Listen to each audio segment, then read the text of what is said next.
his magnum opus Leviathan, Thomas Hobbes saw managing risk as intrinsic to the human condition. Economic historian Andrea Matranga noted that farming began as a response to the fear of starvation from climate seasonality. In doing so, our ancestors sowed the seeds of modern civilization. Risk, then, isn't something to fear. We've always lived with uncertainty, braving the grey areas of the day-to-day.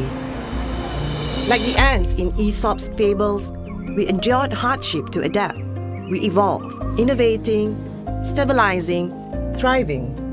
These patterns still plays out today. Those who embrace uncertainty evolve. Those who resist immediately fall behind. But risk isn't just about numbers. Statistician and risk communication expert David Spiegelhalter reminds us risk is shaped by perception, emotion, and language. To navigate risk well, we must bridge cultural gaps and communicate with clarity. Effective risk-taking demands humility, not bravado. It thrives in a culture that encourages experimentation, and leaders aren't afraid to admit uncertainty or seek collaboration. Today, our interaction with risk has never been more critical. Disruptions from AI, aging demographics, climate change, and deglobalization are colliding, fracturing our sense of normalcy. How we confront these forces will fundamentally define our societies and markets. But risk isn't the enemy, it's the terrain we move through. Let's stop fearing it and start debugging it.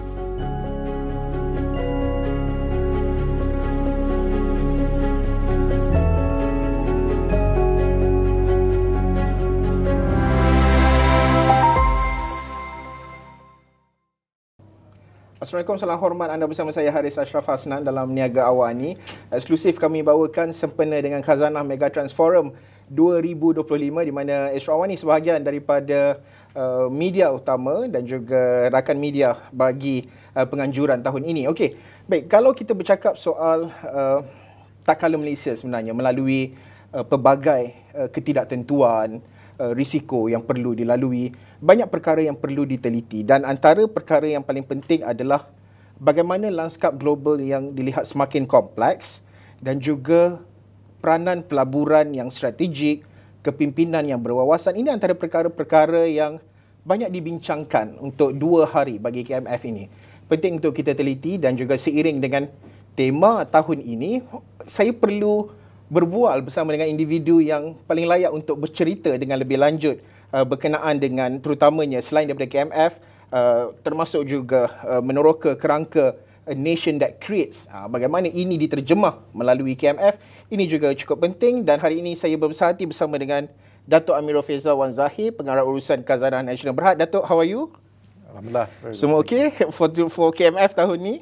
Yes, wonderful. Okay. Alright, okay. First of all, Grasshopper and ant. Why? Maybe to start our conversation. Okay. So, Grasshopper and the ant. Again, kita ambil, I guess, some knowledge about this Aesop fable or Greek fable. Yeah.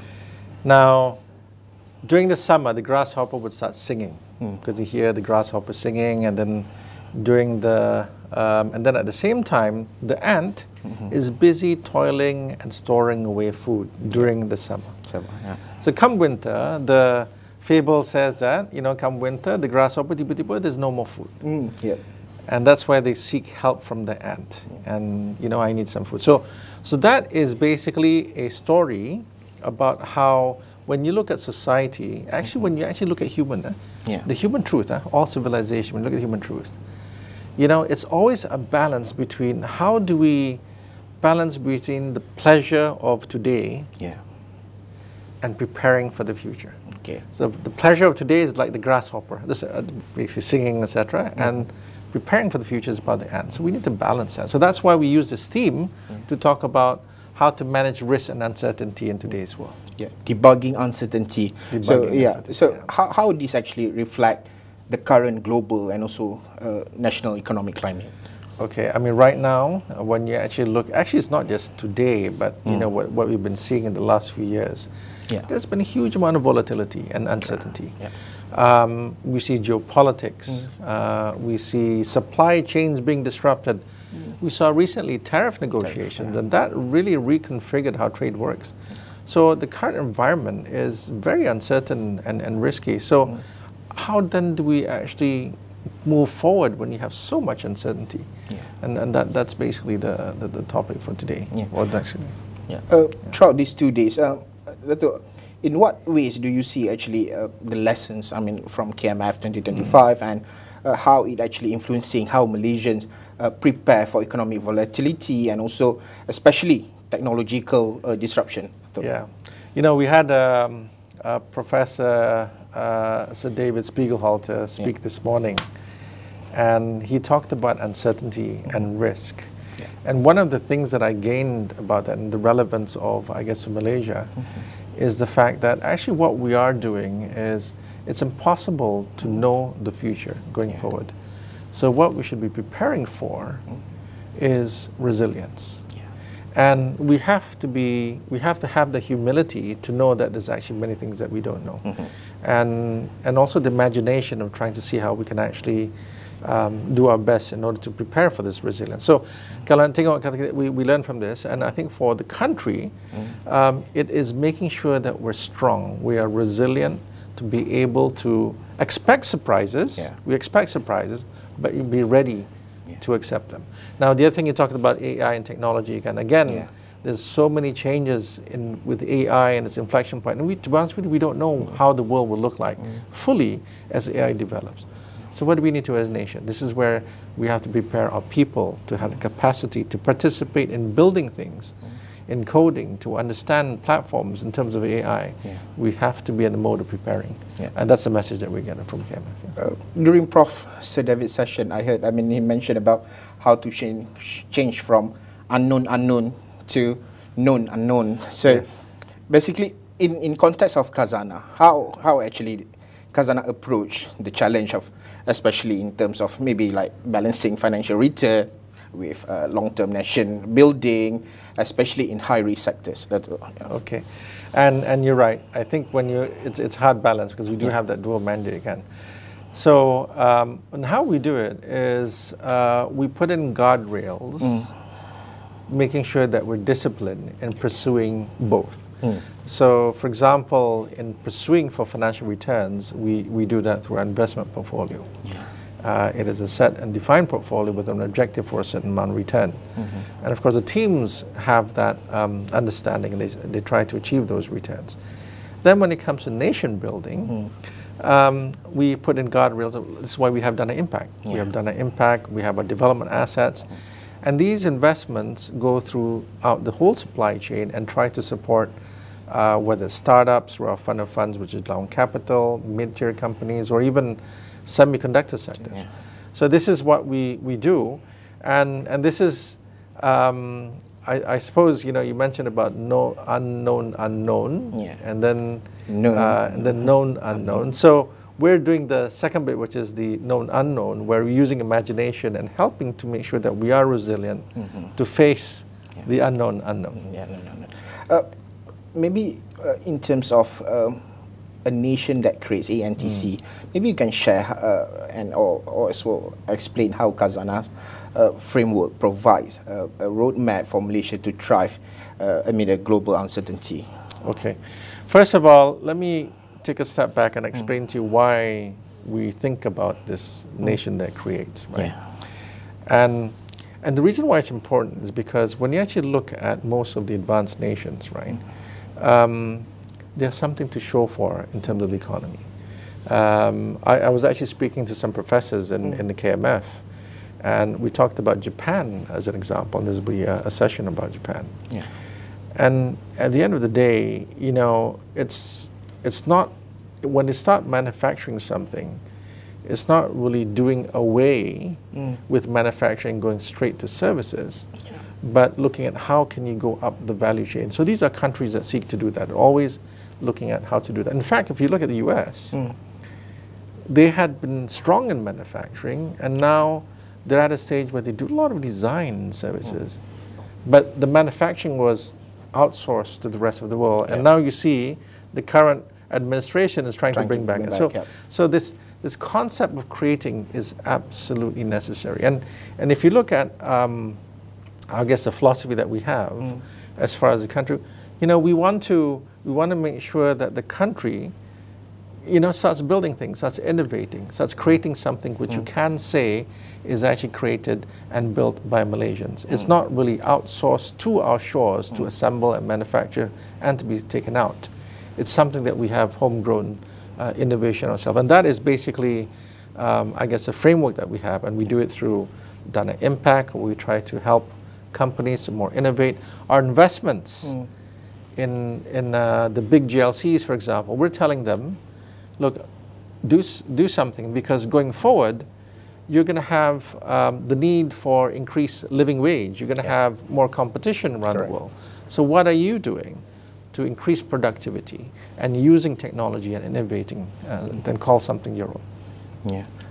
Transform from made in Malaysia to made by Malaysian. Yes. Yeah, especially when you talk about ANTC framework, especially balance, how actually ANTC framework balance innovation with inclusivity, especially like ensuring that economic progress reaches all layers of society. Yes. Actually, that's very important. That's very, very important, because when we progress, we want to progress with everyone together. Yeah. And I guess within our framework, for example, we have not just try to help companies raise the ceiling, but also raising the floor in a couple of ways. I mean, we've invested in institutions that can help build capacity and capability. We have our K-Youth program, which again seeks to have graduates to be ready for the workforce of tomorrow. We have our scholarships, and really looking at skewed towards the B40, so we can make sure that they will also enjoy whatever progress. And it's about building capacity.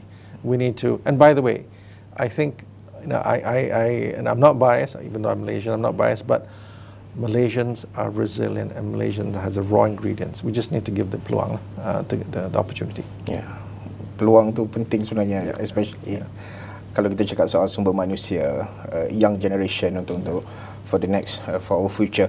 Datuk, actually kalau kita bercakap juga regarding peranan Khazanah juga, saya nak bawa perbincangan kita untuk tengok dari segi especially Khazanah in catalyzing Malaysia's semiconductor ecosystem, for example, and how does actually it align with national strategic interests, Datuk.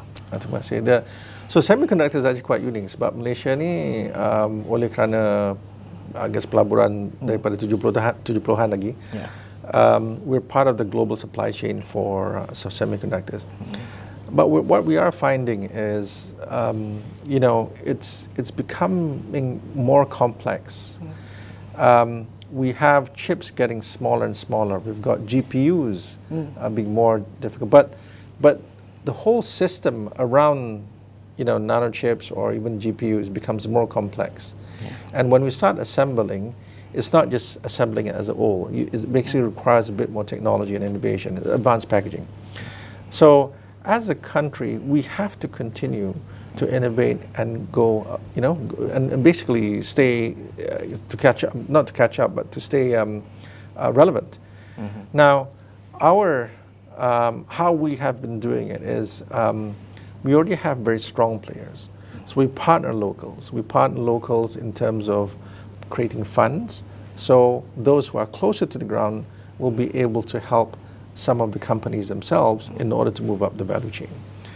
At the same time, we also have funds and partner funds from international, bringing in companies that you may not have in our ecosystem, but when we put them in, it basically creates a more complex ecosystem. So our equipment suppliers can service them, our vendor system can supply them, and before you know it becomes more richer, more relevant, and in a way, more complex and moves up the higher value chain. Of course, the design as well, we want to try to have that, again, looking at how to manage power chips, heat management or energy management, power management is absolutely critical nowadays. Dato', approaching 2026, maybe what's next for Khazanah? I mean, strategic focus and also, apa lagi yang mungkin rakyat ingin mungkin dapat lihat lah, especially in terms of strategy Khazanah sendiri. Well, I think when we look at the overall strategy, it's not really 1 year. It tends to be a bit more long term. Yep. And the purpose of Khazanah is really to advance Malaysia, to advance the country. And kalau nak tengok kan, you know, if you just take a step back and thinking about the future of Malaysians, in fact, that's what we're thinking about, our sustainability agenda, which is new, where we're talking about securing the future. I mentioned it during my welcome speech. And there's 3 pillars that we're looking at. One is for the country, of course, is the strong economy. And that we try to support through our investments. So again, we have investments domestically, looking at the Dana impact, the whole ecosystem. We want to do more. We want to look at the mid-tier companies, right? And then at the same time, we're talking about livability, having Malaysia to be a nice place to live. You know, we're still, inshallah, 2026, we'll be able to open some of our buildings in the Heritage Center, Warisan KL. And then we'll see more developments, I think, in our assets, whether it's in Desaru or even, you know, in Langkawi. So there's more happening there, but also to help, you know, trying to create an ecosystem where it's, you know, actually Warisan Castle is actually a very good, good example. And the last thing is about the community. And here we need to do more in terms of building capacity of the people that we have. There's a K youth program. So yeah, we want to, that is a journey that we're trying to do. And hopefully, inshallah, by 2026, a lot more can be seen. Datuk, to wrap up our discussion, especially when you look in terms of, I mean, this 2 days event, how do you see in terms of maybe your advice to Malaysian, especially businesses, I mean, Malaysian businesses, business leaders and investors, maybe in terms of maintaining agility and also foresight in terms of, especially during periods of economic optimism, how do you see, or your advice to them, maybe investors that who are planning to come into Malaysia, your advice to them? Okay. I think we look back at the grasshopper and the ant. And why I say that is because with so much changes that are happening in terms of the supply chain, global economy, we really have to hunker down and make sure that we become that ant. We build resilience. We equip ourselves with knowledge. We equip ourselves with the right infrastructure. Now, businesses have to come here and they have to think and making sure they become stronger. But at the same time, like the grasshopper, seize the opportunities. And I think the opportunity today, especially when you look at the current environment of, you know, major forces competing, Malaysia is actually quite unique in that when you try to create a place of neutrality, try to create a place where you have many people coming and trading and being open to the rest of the world, inshallah we'll have a lot more opportunity for investors domestically, internationally, and that's what we do today. Thank you so much. Terima kasih Datuk. Tadi Datuk ada bagi hint sikit on warisan tu, kita simpan dulu. Nanti bila dah officially launch nanti baru kita interview dengan Datuk, insyaAllah. Dari semasa ke semasa.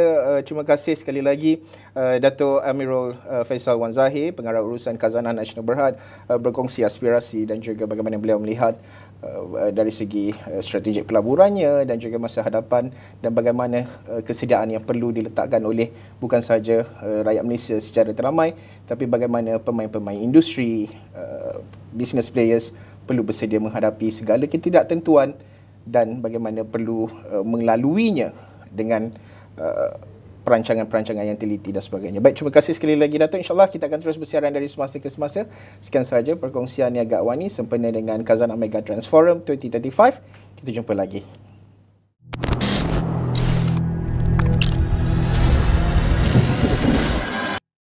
In his magnum opus Leviathan, Thomas Hobbes saw managing risk as intrinsic to the human condition. Economic historian Andrea Matranga noted that farming began as a response to the fear of starvation from climate seasonality.